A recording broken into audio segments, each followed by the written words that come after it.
So I'm not going scripted today. I'm not in the mood, and it's cold, and I don't feel like turning the heating on when I'm trying to record. But it's interesting that the Cult Show is covering what they're covering this coming weekend, because although I've never seen that religious PSA, I did see another one. I mean, I'll be honest, I'm never going to watch the amusement park. I'm never going to watch it.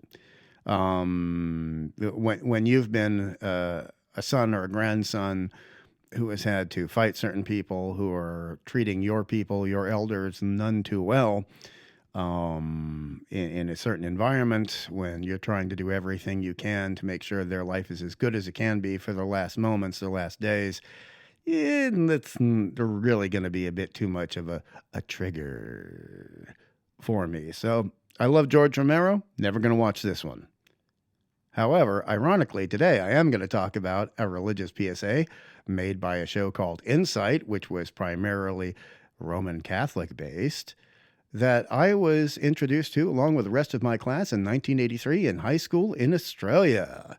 Back in the days of bad hair, too much hair product, too much bad big shoulders in the jackets, and oh my God, back in 1983 in Australia, the amount of color in the clothing. I mean, you needed sunglasses just to watch us walk down the street.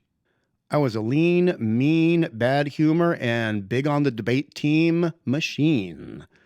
And boy, I was often getting in trouble. And the show I'm going to talk to you about today was also about causing trouble. Causing trouble by trying to simply make people's hearts feel a little better during bad times. It was a show that did not come from Australia. We didn't have any programs like this. It came from overseas, from America. It was an episode of a program called Insight, which started in 1960 and had the likes of Ed Asner, but also had the likes of heroes of mine. Much as I like Ed Asner, he was never a hero. Heroes like Carol Burnett. And big stars we all knew and loved, like Cindy Williams. The thing is, even though Australia would not make a show like this or present a show like this on Aussie television, it was given away free to Catholic schools. And my Catholic school was... There was only one episode they ever chose to show us. There was only one episode out of all the seasons of Inside that they thought might help mold our little characters. And let me tell you, we had some characters in the school, and some of those characters deserved exactly to be excerpts on an American program called Cops.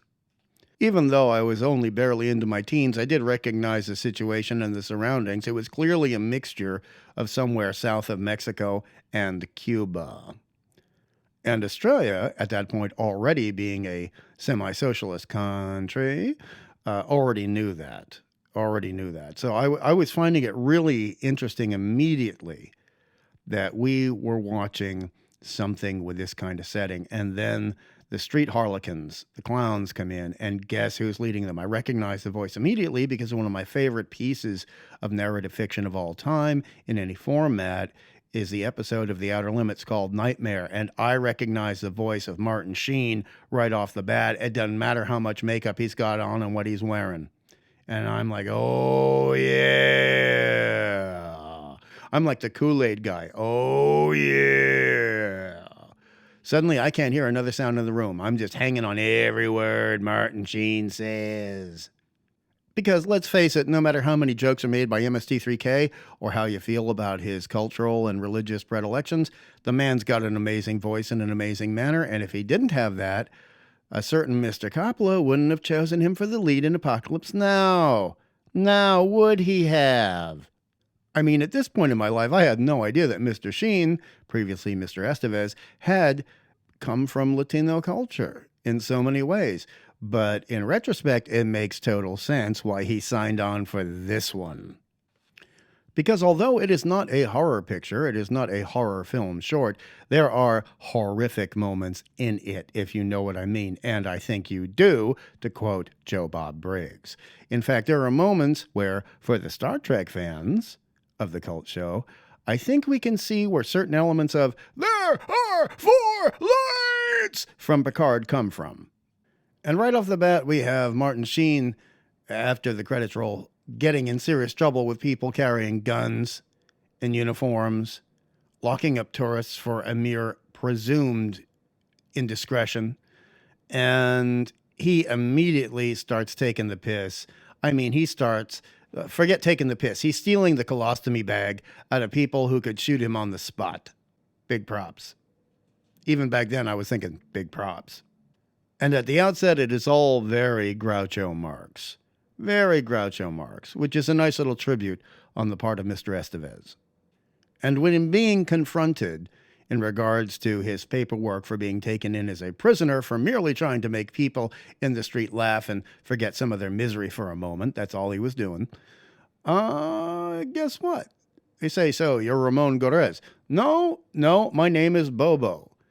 And that is his chosen personality. That is his chosen identity. That is what he is internally, no matter what the paperwork says he is. Oh, that's going to get him in some trouble. And at the beginning, he is so free-spirited. But, we got 20 minutes left in the program at this point. Once taken into the cell, the other clowns, after seeing Bobo get hit in the gut pretty hard and being threatened with more violence, already are starting to turn. They're telling him to shut up and not make waves. They're saying, Bobo, you nearly got us killed out there. Oh, sounds familiar. And of course, what they don't realize until they start hearing troop movements outside and they go to the window with the bars and look through the bars is they've been given a cell that looks out directly upon the execution square. And they see 3 people. Allow me to illustrate. Here we go. Yeah. They're basically saying, laugh at this, you clown fuck. Bobo starts singing his song of freedom, but suddenly it's not so happy, it's not so joyous. It's more angry and defiant. But not so much angry as determined to help other people, no matter what the outcome. Shoot him if you have to, says the commandant. And bear in mind, we are like 14, 15 years old while we're being shown this. Welcome to Australia in the 80s. Have a nice day. And some of the less enlightened people out there might say, oh my God, it's such an obvious symbol for the apostles.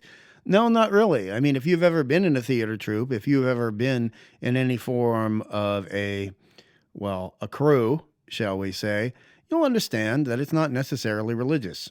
It's not necessarily a metaphor or analogy. If an allegory happens and that helps the story get told, the message gets sent, then fine. I mean, if anything, this is more a metaphor for the kind of, do you sell out your friends? Do you sell out your family? Who do you stick with? Who do you protect during the McCarthy trials and also during, like we said, Cuba stuff? The commandant is demanding who is responsible for this subversion? Who's responsible for that song? And let me point out, at this point in the viewing, even the dumbest, most vitriolic, most volatile, most negatively emotionally charged meatheads, the kind of people who would laugh if their own cousins slipped on the rain-slick stairs of our school and broke their legs in some bullshit macho version of Schadenfreude, they're silent, they're watching, they're paying attention. And the commandant's next words are most chilling. He doesn't talk about religion. He doesn't talk about sexuality. He doesn't talk about anything else. He says, I hate clowns. My officers hate clowns. The commandant is instructed to take Bobo to see His Excellency, but first he has to be put in appropriate attire, meaning take that, they refer to as clothing, off. The clothing, by the way, is joyous, happy, and multicolored. Take from that what you will. But as we're introduced to His Excellency, here comes a twist as he sees Ramon, otherwise known as Bobo, being dragged towards him in plain-colored, beige, bullshit clothes. They know each other. They have known each other a long time. They are both highly educated. They went to university together, and yet somehow their paths split. And there is nothing traditionally religious in that. That is more akin, like I said before, to McCarthy trials.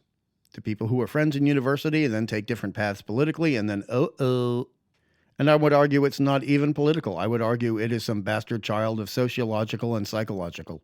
But His Excellency makes it quite plain. Ramon used to be a nationally revered actor. He can have all of that again. He can be eating the finest beef again. Ramon is only interested in, what did the other people get to eat? His Excellency El Jefe He doesn't even bat an eyelash. He's got an ace up his sleeve. He tells Ramon he is meeting with the Council for National Security that night, and he's going to be recommending Ramon for the position of the Minister of Culture. And what follows, for anyone who is smart enough to follow along, is less of a metaphor of El Jefe being an analogy to the Romans or the Pharisees, and far more of an allegory to the industrial military complex. And play ball, just play ball. Let us do what we have to do and play ball. And then we get this bit. You don't understand me. You don't even know me. Oh, yes, Emilio, I know you. All you live for is to command, to dominate, to form an ordered society where no one is even allowed to think or choose or even laugh without your permission, with your power controlling his every action. Ramon. But after that meeting, we know things are going to go worse for Bobo, and so does he. And when he gets back to his cellmates, he borrows some of their clothing, he borrows some of their makeup, and he makes himself more colorful, more vibrant than he was at any other point that we've seen him. And we know why. It's very touching. Bobo is led to the exact same execution square where he saw the hippie chick go down, but he's dancing and prancing all the way. Right on, my man. Right on. In the face of the drums, getting ready to have the riflemen lift up their arms and take off the safety, he refuses a blindfold and makes a joke about it. Oh, I don't want that, thank you. I'm afraid of the dark. You'd better get used to it. The commandant asks him, do you have anything else to say, as the drums are rolling to signal the moment where the guns go boom, boom. And Bobo goes Groucho. What can I say? Slancha, boyo. Slancha. He addresses the entire prison so everybody can hear him, using humor to make everything better for everybody else in the cells, in the face of a potential firing line. Prisoner, do you have anything you wish to say? I thought you'd never ask. Ladies and gentlemen! Bobo even goes so far as to escape the cords that bind his hands behind his back against the firing board. But he does not move or try to escape. He just keeps the show going. The show must go on until it's over. Bobo even addresses the marksmen directly and asks them to shoot straight. That takes huevos of titanium steel. And then the most anti-Spielberg ending you can imagine. Kaboom. And if you're thinking, hey, after the reverberations and the echoes of the bullets die away, is the rest of the prison singing, "We shall all be free someday"? You might be right. Stay cool, stay hungry, but today, no culty. Cult show, telling you what you need to know.